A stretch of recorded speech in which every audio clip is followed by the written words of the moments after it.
Là, on va voir la sécurité dans le routage. Donc, on va voir des concepts un peu avancés. Donc, le principe, c'est que des fois, nous avons besoin de protéger des routes. On laisse l'accès que pour des profils bien définis, comme par exemple un administrateur. Par exemple, dans notre exemple, on va protéger des tailles livres. C'est-à-dire, si le profil il est administrateur, il peut voir le détail de livre, sinon il ne peut pas voir le détail de livre. Peut-être ça c'est un mauvais exemple, mais par exemple dans un vrai exemple réel, dans des projets, par exemple la création des livres, ça passe que par les profils. Dans notre exemple, par exemple, que le détail de livre, il peut le consulter que le profil administrateur. Ça s'appelle protéger les routes. C'est-à-dire le livre, par exemple, livre tiré 2, il le consulte que un profil d'administrateur. Comment on peut protéger les routes dans notre projet? Donc, c'est très simple. Donc, grâce à Angular CLI, on va faire un guard. Donc, ng generate guard détail livre.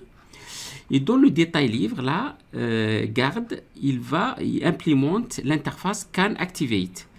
Et canActivate, elle a une méthode qui retourne true ou bien false. C'est-à-dire, dans le canActivate, on va déterminer le profil de la personne. S'il est administrateur, on retourne true. Et dans le routage, on rajoute canActivate et on le donne détail livre garde. Donc, c'est ça. Si le profil, si elle retourne true, donc on le donne l'accès à ce composant.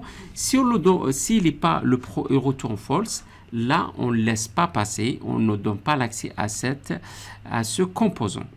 Donc, le principe, c'est très simple. Vous allez voir. Donc, on va aller dans notre projet et on va faire la sécurité dans notre projet.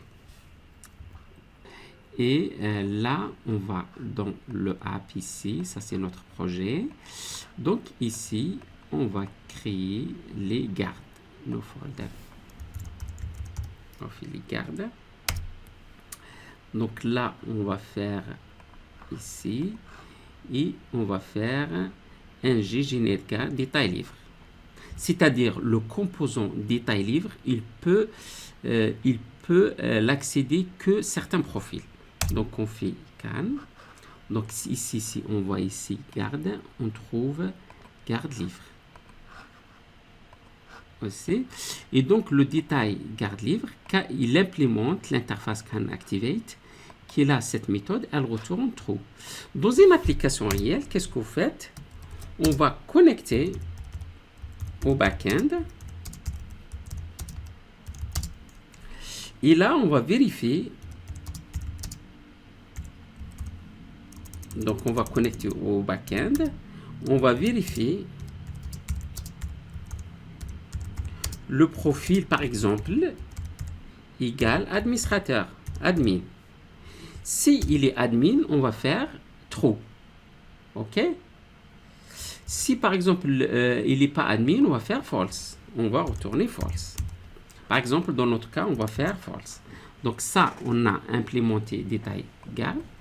Et là, on va aller, il ne faut pas oublier, dans le routage ici, détail livre, on va faire canActivate qui reçoit un array avec détail garde machin. OK? C'est-à-dire, on dit que ce composant détail, il faut qu'il vérifie qu'il a le droit de voir ce composant. Donc canActivate, et là, le traitement retourne true ou bien false. OK? Très bien. Là, on va aller dans notre projet. Par exemple, on va aller au navigateur. Regardez, détail, là, on ne peut pas avoir le détail. On ne peut pas aller au détail. Tout simplement parce qu'on n'a pas le droit. Si on va changer ici true, là, on peut aller au détail. Regardez, là, on peut aller au détail. Là, on peut aller au détail. Si on change ici false, par exemple ici, on va faire alerte, vous n'avez pas le droit.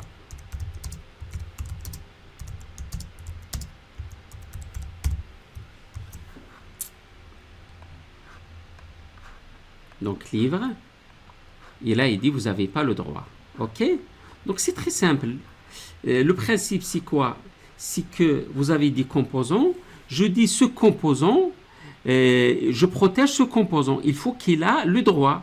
J'applique can activate, je crée un détail livre garde, et là, donc can activate, je fais le traitement. Je dis que ce profil, cette personne, est-ce qu'il a le droit d'accéder à ce composant ou bien non? Dans notre cas, on le laisse true, par exemple. OK? Donc, c'est ça le principe, c'est très simple.